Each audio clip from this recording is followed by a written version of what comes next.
Hello students, good evening. स्वागत है आप सभी का हमारे यूट्यूब चैनल पैड स्टडीज पर। पैड का मतलब है प्रैक्टिस, एक्सेस एंड डिलीवर। आज हम लोग आवर इन्वायरमेंट क्लास 10 का जो चैप्टर है उसका हम लोग पार्ट 2 वीडियो जो है वो रेस्ट जो बच गया था उसको करने वाले हैं आज के अपने वीडियो में। पार्ट 1 का जो है वो हम लोग अपने फर्स्ट पार्ट वीडियो में किए हैं, तो आप लोग उसको ज़रूर देखें। अगर आपने नहीं देखा है अभी तक वीडियो को तो आप देखिए, और अभी तक आप चैनल पर नए हैं और अगर चैनल को सब्सक्राइब नहीं किए हैं तो हमारे चैनल को सब्सक्राइब कीजिए कि जब भी हम वीडियो दें आपको नोटिफिकेशन मिलता रहे। पार्ट 2 में हम लोग जो रेस्ट पार्ट बचा हुआ है बायोमैग्निफिकेशन और ओजोन लेयर से संबंधित, उसको आज हम लोग डिस्कस करेंगे। लास्ट में जो है हम लोग गार्बेज मैनेजमेंट, इन्वायरमेंट को कैसे हम लोग सही करेंगे और गार्बेज मैनेजमेंट कैसे करेंगे उसके बारे में भी देखेंगे। तो चलिए बने रहिएगा वीडियो के आखिरी तक। आज हम लोग शुरू करते हैं और इन्वायरमेंट का पार्ट 2 में biomagnification, that is also called biological magnification. Biomagnification क्या है कि हम लोग जो एग्रीकल्चर पर्पस में यानी कृषि के प्रयोग में हम लोग जो है बहुत सारे टॉक्सिक सब्सटेंस यूज करते हैं। जैसे हम लोग डीडीटी का छिड़काव करते हैं, इंसेक्टिसाइड, पेस्टिसाइड्स जो है इस्तेमाल करते हैं, उसका इन्वायरमेंट में एक्यूमुलेशन होता है, वो एक्वेटिक बॉडीज में जाकर के वो जमा होता है एक्वेटिक पार्ट्स में। तो वही कहता है कि the increase in the concentration of toxins और non biodegradable substances in the body tissues of organism as it moves from one trophic level to the next trophic level is called biomagnification और biological magnification।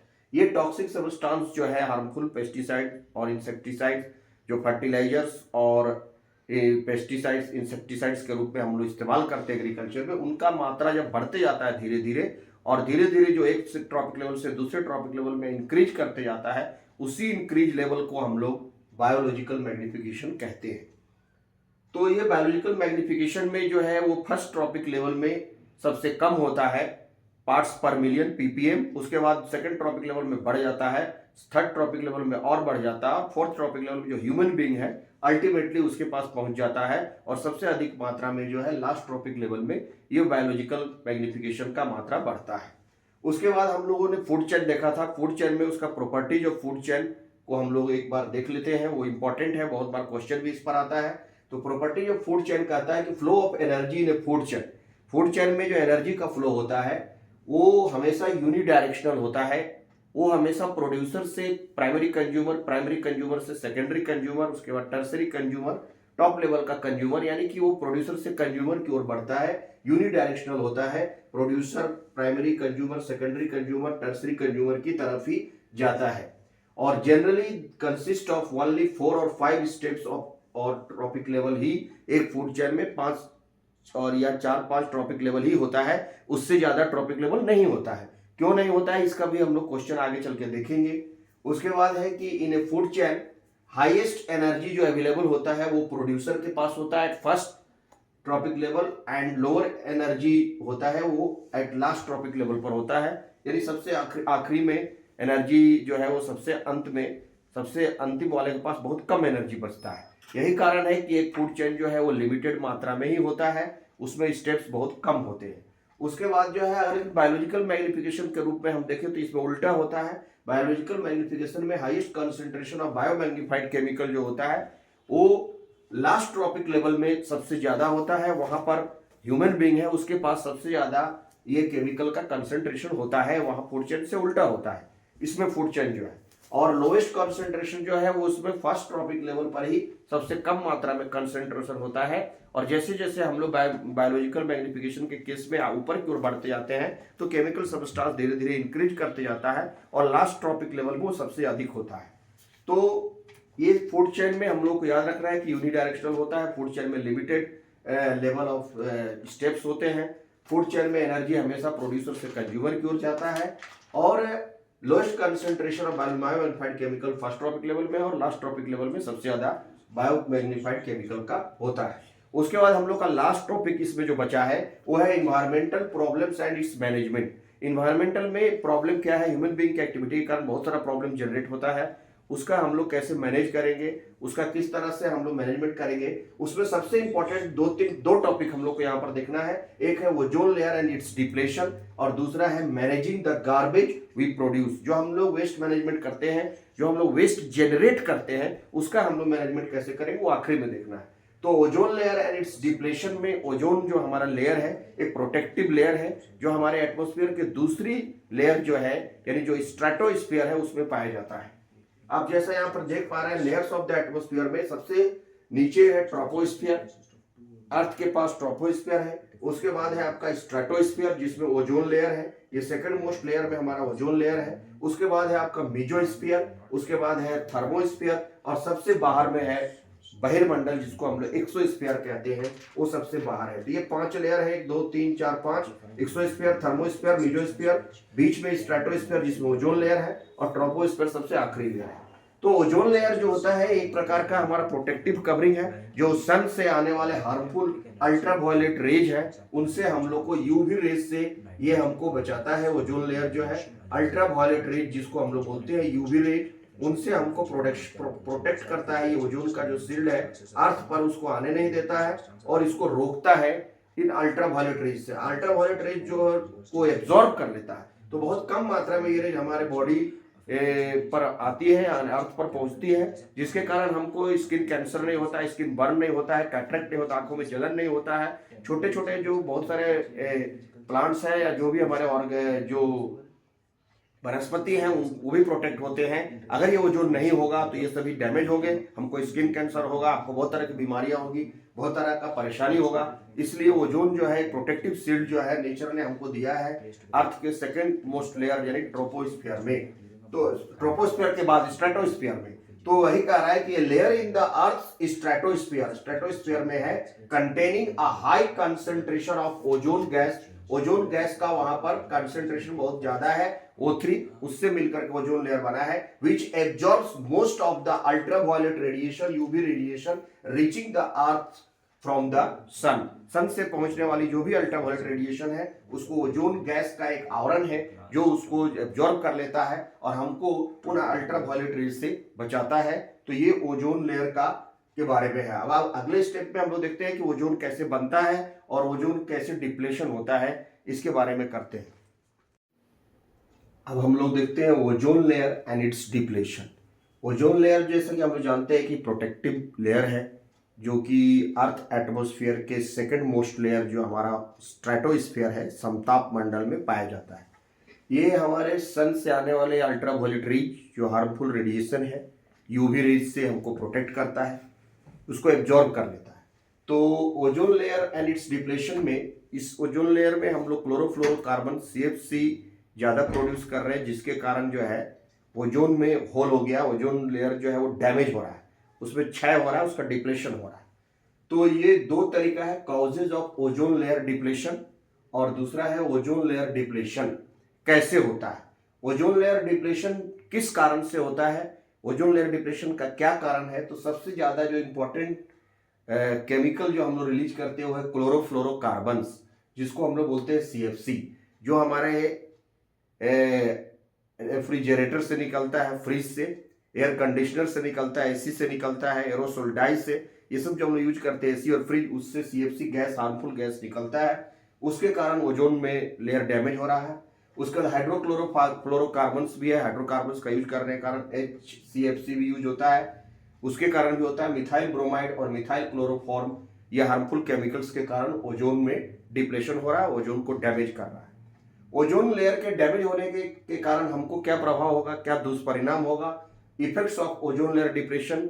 तो हमारे लिए skin cancer होगा, skin burn होगा, harmful rays जब ultraviolet rays आने लगेगा ozone नहीं रहने पर, तो या ओजोन का लेयर थिन हो जाने पर, पतला हो जाने पर, तो स्किन कैंसर होगा, कैटरेक्ट होगा, आंखों में इरिटेशन इन आईज होगा, आंखों में जलन होगा, आंखों की बीमारी होगी, DNA डैमेज हो जाएगा आपको, रिड्यूस्ड इम्यूनिटी जो है हमारी कम हो जाएगी, लो क्रॉप प्रोडक्टिविटी, क्रॉप को भी ये डैमेज करेगा, bad effect on marine life, और समुद्री जीव जंतु जो है उनको भी ये प्रभावित करेगा। तो ये ओजोन के बहुत सारे हार्मफुल इफेक्ट हैं। उसके बाद जो है ओजोन लेयर का डिप्लेशन कैसे हो रहा है। अगर आपको ओजोन डिप्लेशन के बारे में लिखने आता है तो ये 2-3 स्टेप से आप लिख सकते हैं जैसे कि यहाँ पर हमने बताया है कि CFC जो रिलीज हम करते हैं, यानी अगर हम एयर कंडीशनर यूज करते हैं एसी और फ्रिज से, जो CFC रिलीज होता है, ये CFC क्लोरोफ्लोरोकार्बन गैस जो है, ये हार्मफुल गैस जब हमारे ओजोन लेयर के पास पहुंचता है तो वातावरण में जो अल्ट्रावायलेट रेज है, अल्ट्रावायलेट रेज जो सन से आती है, वो CFC गैस को तोड़ती है, यानी उसको वो ब्रेक करती है। तो वो क्लोरीन, फ्लोरीन और कार्बन, ये तीनों एलिमेंट्स में से मिलकर बना है क्लोरोफ्लोरोकार्बन एंड क्लोरीन, फ्लोरीन और कार्बन, उसमें ये टूट जाता है, क्लोरीन अलग हो जाता है। क्लोरीन जो है वो फ्री क्लोरीन में ये तब्दील हो जाता है, CFC जो है। तो फ्री क्लोरीन जो है वो बहुत रिएक्टिव होता है। ये क्लोरीन जो है हमारा फ्री रिएक्टिव जो है, वो ओजोन के साथ रिएक्ट करता है, और ओजोन को जाकर के ये उसको धीरे धीरे जो है डैमेज करता है, उसको ओजोन डिस्ट्रक्शन करता है। और एक क्लोरीन जो कि अनरिएक्टिव फॉर्म में जो नहीं रिएक्ट करता है, वो जो है फ्री एयर में रिलीज हो जाता है। और जो फ्री क्लोरीन जो कि आपका क्लोरोफ्लोरोकार्बन से जो फ्री होकर के रिलीज निकलता है, वो ओजोन के साथ जो बहुत सारा हिस्सा रिएक्ट करता है और वो ओजोन को तोड़ता है, ओजोन को डैमेज करता है। यहां पर भी वही लिखा हुआ है, chlorofluorocarbon emission when reach the ozone layer then CFC are broken down by the sun's ultraviolet rays. Ozone layer के पास जब पहुंचता है तो सन के जो वहां से जो आने वाली अल्ट्रावायलेट रेज है, वो क्लोरोफ्लोरोकार्बन को तोड़ देती है and releasing the chlorine atoms in the ozone layer. और ओजोन लेयर के पास वो क्लोरीन एटम को रिलीज कर देती है, वो फ्री हो जाता है। अब active chlorine atoms break down the ozone molecules causing ozone layer depletion. और एक्टिव जो क्लोरीन मॉलिक्यूल है वो ओजोन लेयर के साथ रिएक्ट करते हैं और रिएक्ट करके उसको ब्रेक करते हैं, और ओजोन पे यही डिप्लेशन का कारण बढ़ता है ड्यू टू फ्री क्लोरीन के कारण। तो कॉजिंग ओजोन लेयर डिप्लेशन ये कर रहा है। द ओजोन डिप्लेशन यहां पर ही होगा, the ozone depletion allows more ultraviolet rays to be reach the earth threatening human health. और अगर ओजोन लेयर थिनर हो जाएगा, पतला होते जाएगा, उसमें होल हो जाएगा, वो डैमेज होगा, डिप्रेशन होगा, उसमें क्षय होगा, तो ह्यूमन लाइफ को डैमेज करेगा, अल्ट्रावायलेट रेज डायरेक्टली पास होगा और हमको ये बैड इफेक्ट, ये सब बहुत सारा इफेक्ट, स्किन कैंसर, कैटरेक्ट वगैरह होने लगेगा। तो इससे हमको बचाता है। यहाँ पर रिएक्शन के माध्यम से आप देख रहे हैं कि CFCl3 जो क्लोरोफ्लोरोकार्बन है, उसका जो क्लोरीन है, वो अल्ट्रावायलेट रेड लाइट जब ओजोन के पास जाने पर जब पड़ता है तो ये क्लोरीन फ्री क्लोरीन एटम में रिलीज करता है, CFCl2 प्लस Cl बनाता है। अब ये ओजोन के साथ रिएक्ट करता है, ClO3 के साथ, ClO और O2 बनाता है, ClO और वो दो भाग में टूटता है, एक ऑक्सीजन बनाता है, एक फ्री ऑक्सीजन बनाता है। Cl प्लस O2 जो है, Cl can react as many as 1 lakh times, 1 lakh O3 molecules के साथ ये रिएक्ट करता है before being remove from the air. और एयर से रिमूव होने के कारण जो है, आप समझिए कि ये फ्री क्लोरीन जो है 1000 ओजोन मॉलिक्यूल के साथ रिएक्ट करके उसको डैमेज करता है, उसको डिलीट करता है, उसको डिस्ट्रॉय करता है। और वो हमारे ओजोन का डिप्लेशन का यही मुख्य कारण है। Free chlorine atom when react with the ozone gas, it depletion causes by the free chlorine atom. और ये ClO plus NO2 nitrogen oxide के जो साथ जो है, ये ClNO3 plus keep chlorine from reacting, ये रिएक्टिंग यही करवाता है नाइट्रोजन जो है और मीथेन जो है, और ये क्लोरीन रिएक्ट करके जो है आपको ओजोन लेयर को डिप्रेशन करवाता है। यहाँ भी देख रहे हैं कि CFC रिलीज होने के बाद जब CFC ओजोन लेयर के पास पहुंचता है, वो अल्ट्रावायलेट रेज को ब्रेक कर देता है, फ्री क्लोरीन एटम में तोड़ देता है। फ्री क्लोरीन एटम और क्लोरीन जो अनरिएक्टिव पार्ट होता है वो तो वातावरण में रिलीज होता है, जो रिएक्टिव पार्ट होता है वो ओजोन के साथ रिएक्ट करके ओजोन को डिस्ट्रॉय करता है, ओजोन डिस्ट्रक्शन करता है। अब ओजोन लेयर बनता कैसे है, आपका दो अलग अलग क्वेश्चन है। ओजोन लेयर डिप्लेशन अगर आएगा तो आपको ये वाला पार्ट में लिखना है, ये रिएक्शन आप लिखना है। ये नहीं भी लिखेंगे तो आप ये स्टेप लिख देंगे और उससे आपका काम चल जाएगा। ये इतना पार्ट ही आप लिख देंगे तो आपके हिस्से में काम चल जाएगा। थोड़ा सा हम ज्यादा इसको मोर इंफॉर्मेटिव बनाने के लिए इधर भी लिख दिया, ये इतना में आपका काम चल जाएगा। CFCl3 plus ultraviolet light, CFCl2 plus Cl, free chlorine आपको दिखाना है, फ्री क्लोरीन को ओजोन के साथ रिएक्ट करवा करके डैमेज कराने का बात लिखना है। अगर हम लोग बात करें स्ट्रेटोस्फेरिक ओजोन प्रोडक्शन का जो नेचुरल तरीके से होता है, वो ओजोन का फॉर्मेशन जो होता है, ऑक्सीजन का मॉलिक्यूल जो है, जब अल्ट्रावायलेट रेडिएशन जब पड़ता है वातावरण में तो ऑक्सीजन मॉलिक्यूल जो है दो नेसेंट ऑक्सीजन अलग अलग ऑक्सीजन में टूटता है। ऑक्सीजन ये O और O में टूट जाता है, नेसेंट ऑक्सीजन इसको हम लोग बोलते हैं। आप लिख भी सकते हैं NaSCANT, नवजात ऑक्सीजन, नेसेंट ऑक्सीजन बनाता है। ये नेसेंट ऑक्सीजन जो है वो फिर ऑक्सीजन मॉलिक्यूल के साथ एयर में, एटमॉस्फेयर में रिएक्ट करता है या उसके साथ कंबाइन करके O3 और ट्राई एटॉमिक मॉलिक्यूल, ओजोन का ट्राई एटॉमिक होता है, 3 इसमें ऑक्सीजन गैस होता है, तो 3 ऑक्सीजन मॉलिक्यूल होने का ट्राई एटॉमिक मॉलिक्यूल ओजोन बनाता है। और ऑक्सीजन जो है आपका O2 जो है वो डाई एटॉमिक है, इसमें 2 ऑक्सीजन के एटम है, और O3 जो है आपका ट्राई एटॉमिक है। तो ये ऑक्सीजन 2 फॉर्म में रहता है, तो ये ऑक्सीजन 2 टूट करके वो और वो बनाता है, फिर वो जो है O2 के साथ रिएक्ट करके O3 ये ओजोन गैस का फॉर्मेशन करता है। अब उसके बाद जो है हम लोग गार्बेज मैनेजमेंट को देखते हैं। Managing the garbage we produce. Garbage जो होता है, हम लोग वेस्ट जो जनरेट करते हैं उसको गार्बेज कहते हैं। ये 2 तरह का होता है, एक बायोडिग्रेडेबल वेस्ट, एक non biodegradable waste. Biodegradable waste जो होता है वो डिकम्पोज हो जाता है बायोलॉजिकल मेथड से। Materials that can be decomposed into simpler substances by the action of micro organism are called biodegradable waste. जो मटेरियल माइक्रो ऑर्गेनिज्म यानी बैक्टीरिया जिसको आसानी से गला देता है वो बायोडिग्रेडेबल वेस्ट होता है। And the material that cannot be decomposed into simpler substances by the action of micro organism are called non biodegradable waste. They are made up of natural substances से वेजिटेबल पिल्स है वगैरह, natural substances से biodegradable waste बनता है। whereas non biodegradable waste are made not safe for environment and cause pollution. और biodegradable safe for environment है, ये not safe for environment and cause pollution. They are made up of natural substances made up of synthetic material से ये बना है। This substances persist for less time in the environment. ये बहुत जल्दी जो है वो डिकम्पोज हो जाता है, बहुत कम समय तक इन्वायरमेंट में रहता है। whereas the non biodegradable waste persist for longer time in the environment. ये इन्वायरमेंट में बहुत लंबे समय तक परसिस्ट करता है। नॉन बायोडिग्रेडेबल वेस्ट काफ़ी हार्मफुल होता है। बायोडिग्रेडेबल वेस्ट में वुड है, पेपर है, वेजिटेबल पिल्स है, फ्रूट पिल्स है, वेजिटेबल पिल्स है, ये सब बायोडिग्रेडेबल होता है, आसानी से बैक्टीरिया इसको गला देता है।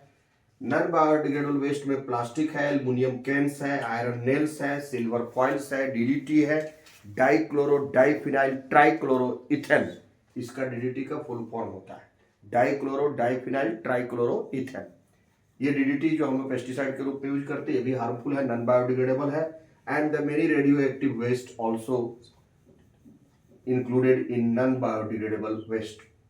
What are the problems caused by the non-biodegradable waste that we generate? उससे क्या प्रॉब्लम हो सकता है? नॉन बायोडिग्रेडेबल वेस्ट जो हम लोग जनरेट करते हैं बहुत तरह का हार्मफुल ये इन्वायरमेंट में होता है। The non biodegradable waste are non decomposable, वो जल्दी डिकम्पोज नहीं हो सकता है, बहुत लंबे समय तक लास्ट करता है। And are the main reason for air water and soil pollution का ये बहुत बड़ा कारण है। Waste material around us cause bad smell and sometimes becomes breeding place for disease causing microorganism के लिए ये disease cause करने वाला और इनके लिए growing place होता है। The waste like fertilizers, pesticides decline the fertility of soil। जो हम लोग waste यूज करते हैं फर्टिलाइजर पेस्टिसाइड ये fertility of soil को डिक्लाइन करते हैं, लॉन्ग टर्म में ये अच्छा नहीं है। With continuous application The pH level of the soil turns unsuitable for vegetation। pH level गड़बड़ा जाता है सॉइल का और ये वेजिटेशन करने के लिए यानी कि क्रॉप प्रोडक्शन के लिए अच्छा नहीं होता है और लॉन्ग टर्म में ये बेनिफिट भी नहीं है। सॉइल जो है वो डेजर्टिफिकेशन में कन्वर्ट हो जाएगा, डेजर्ट बन जाएगा अगर हम उस पर डिपेंडेंट हैं तो। The pesticides also get accumulated progressively, वो स्टेप बाय स्टेप जो है वो जमा होता है, एक्यूमुलेट होता है at each trophic level and thus exhibit a harmful effect on the organism। और ह्यूमन बीइंग को भी ये प्रभावित करता है बायोमैग्निफिकेशन में। जब ईच एंड एवरी लेवल में एक्यूमुलेट होता है आगे चल के ह्यूमन को ही ये इफेक्ट करता है। तो ये गार्बेज इस तरह से हमको बायोडिग्रेडेबल वेस्ट को ही जनरेट करना चाहिए। नॉन बायोडिग्रेडेबल वेस्ट को हम कम से कम जनरेट करें और वो हमारे लिए बहुत हार्मफुल है। नॉन बायोडिग्रेडेबल वेस्ट जो होता है वो बहुत हमारे लिए हार्मफुल होता है। वेस्ट मैनेजमेंट, जो गार्बेज है उसको मैनेजमेंट करने का जो डिफरेंट मेथड है वो हम लोग यहाँ देख रहे हैं। प्रिपरेशन ऑफ कंपोस्ट, वेस्ट से हम लोग कंपोस्ट जनरेट कर सकते हैं। Biodegradable waste can be converted into compost by collecting it into a pit. एक गड्ढा में डाल करके हम लोग उसको छोड़ देते हैं कलेक्ट करके, तो वो डिकम्पोज हो जाता है बायोडिग्रेडेबल तरीके से और वो कंपोस्ट में तब्दील हो जाता है। Landfills, disposal of waste by putting it in low lying area of ground and converting it with soil. हम लोग लो लाइन एरिया में जो ग्राउंड बहुत गड्ढा है वहाँ पर हम लोग वेस्ट मटेरियल को डिस्पोजल करते हैं और उसको फिर वहाँ भर देते हैं और फिर लैंड के साथ सॉइल के साथ मिल जाता है। उससे भी लो लैंड फिल्स के करके भी हम लोग वेस्ट मैनेजमेंट कर सकते हैं। Incineration, burning of waste substances at high temperature to form ash. हम लोग बहुत सारे वेस्ट मटेरियल जो है जैसे हॉस्पिटल वेस्ट वगैरह जो होता है उसमें बहुत हार्मफुल कचरा होता है, उसको हम लोग ऐसे हाथ से हटा नहीं सकते हैं, तो उसको हम लोग बहुत सारे मशीन वगैरह में डाल करके उसको जला देते हैं, वो राख बन जाता है, उसको हटा देते हैं। तो ऐसे ऐसे भी हम लोग बर्निंग करके भी हार्मफुल वेस्ट को हटा सकते हैं। सीवेज ट्रीटमेंट प्लांट में हम लोग when sewage waste is treated it becomes clean water that can be discharge in river. तो सीवेज ट्रीटमेंट करके हम लोग सीवेज ट्रीटमेंट प्लांट में उसको हम लोग डिस्चार्ज कर सकते हैं रिवर में, वो कम हार्मफुल होगा। It also produce manure and sewage gas. हम लोग उससे सीवेज से कंपोस्ट भी तैयार करते हैं, यानी बायोगैस का एक बहुत बड़ा ये इंपॉर्टेंट कंपोनेंट है। सीवेज गैस के रूप में भी, कंपोस्ट मैन्योर के रूप में भी इसको यूज कर सकते हैं। बायोगैस और गोबर गैस जिसको हम लोग मीथेन जिसमें होता है CH4 होता है, तो गोबर गैस सीवेज गैस में भी इसको तब्दील किया जा सकता है। रिसाइकलिंग भी हम लोग कर सकते हैं, वेस्ट मटेरियल को रिसाइकलिंग करके भी वेस्ट मैनेजमेंट कर सकते हैं। Solid waste like paper and metals can be recycled by reuse, reduce and recycle करके हम लोग 3R प्रिंसिपल यूज करके भी हम लोग वेस्ट को मैनेजमेंट कर सकते हैं। रीयूज करें, रिड्यूस करें और रिसाइकिल करें। What do you think are the advantages of disposable paper cups over disposable plastic cups? तो डिस्पोजेबल प्लास्टिक कप्स की तुलना में जो डिस्पोजेबल पेपर कप्स होता है वो बहुत अच्छा होता है। हम लोग पेपर कप्स का इस्तेमाल करना चाहिए बिकॉज प्लास्टिक जो है वो नॉन बायोडिग्रेडेबल है, वो डिकम्पोज नहीं होता है। पेपर कप्स जो होता है are used because they are biodegradable, they can be recycled and they are eco friendly and they do not cause pollution, they are called eco friendly. और इसीलिए हम लोग पेपर कप्स को जो है प्रीफर करते हैं। तो इस तरह से हम लोग वेस्ट को मैनेजमेंट कर सकते हैं, गार्बेज को मैनेज कर सकते हैं। तो इस तरह से हम लोगों ने आवर इन्वायरमेंट चैप्टर को बहुत ही अच्छी तरह से हम लोगों ने इसको बहुत ही सिंपल वे में हम लोगों ने इसको कंप्लीट किया। So thank you for watching, keep watching the video, like share and subscribe my channel. Thank you.